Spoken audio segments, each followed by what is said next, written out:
ओम नमः शिवाय दोस्तों। तो आज मैं लेकर आई हूँ आप लोगों के लिए वीकली रीडिंग। पूरा एक हफ्ता कैसा रहेगा आपका, देखते हैं इन कार्ड्स के माध्यम से।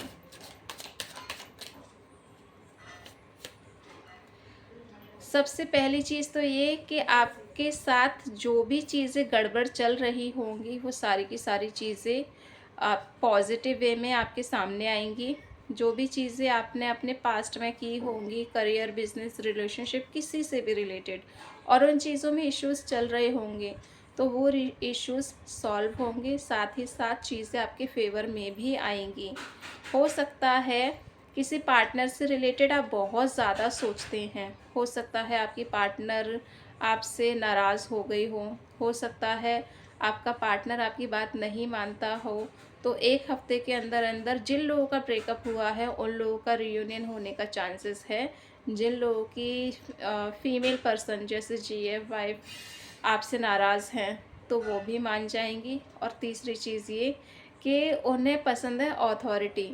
ठीक, तो आप उनके काम में दखल अंदाज़ी ना किया करें, क्योंकि जब जब आप दखल अंदाज़ी करते हैं तब तब आपके साथ चीज़ें ख़राब होती है। तो इस हफ्ते इस चीज़ को थोड़ा मेंटेन कर लीजिएगा, बैलेंस कर लीजिएगा।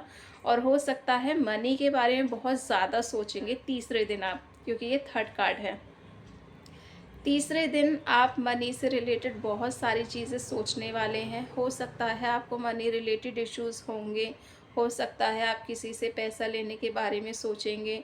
साथ ही साथ इस कार्ड में मुझे दिख रहा है कि कोई ऐसा पर्सन है जिसकी आप बात मानते हो, जिसकी गाइडेंस को आप फॉलो करते हो। आप उनकी गाइडेंस को फॉलो करें जिससे कि आपका जो मनी रिलेटेड इश्यूज़ हैं वो भी आपका सॉल्व हो जाए। अब आपका आता है फोर्थ डे। फोर्थ डे में आपको कहीं ना कहीं लॉस होगा। ठीक है, आपको मनी से रिलेटेड लॉस हो सकता है, रिलेशनशिप से रिलेटेड लॉस हो सकता है, और करियर में स्टक हो जाओगे आप फोर्थ डे। ध्यान रखना, क्योंकि ये फोर्थ नंबर का कार्ड है और इस कार्ड में मुझे बता रहे हैं कि आपका जो फोर्थ डे है वो अच्छा नहीं जाएगा। आपका कुछ भी काम करने का मन नहीं करेगा उस दिन। अब आता है आपका फिफ्थ डे। फिफ्थ डे आपका बहुत अच्छा चलेगा। जो आपके काम बिगड़े हुए होंगे, जो काम स्टक हो गए थे फोर्थ डे पर, वो काम आपके बनने लगेंगे। और कहीं ना कहीं आप ट्रैवल करोगे। हो सकता है आप दोस्तों के साथ कहीं बाहर घूमने जाओगे। हो सकता है आप कुछ ना कुछ सेलिब्रेट करो।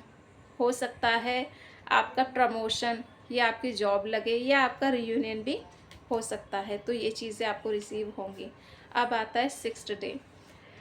जो छठवां दिन है वो है आपकी रिलेशनशिप में कम्युनिकेशन का, क्लैरिटी का। साथ ही साथ आप अपने इस रिश्ते में आगे बढ़ोगे। एंजलिक ब्लेसिंग आपको बहुत मिलने वाली है।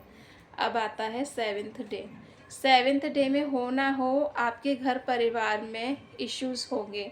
हो सकता है लव रिलेटेड आपको ऐसा लगता है कि घर वाले आपकी बात नहीं मानेंगे, घर वाले शादी से रिलेटेड चीज़ों को एक्सेप्ट नहीं करेंगे।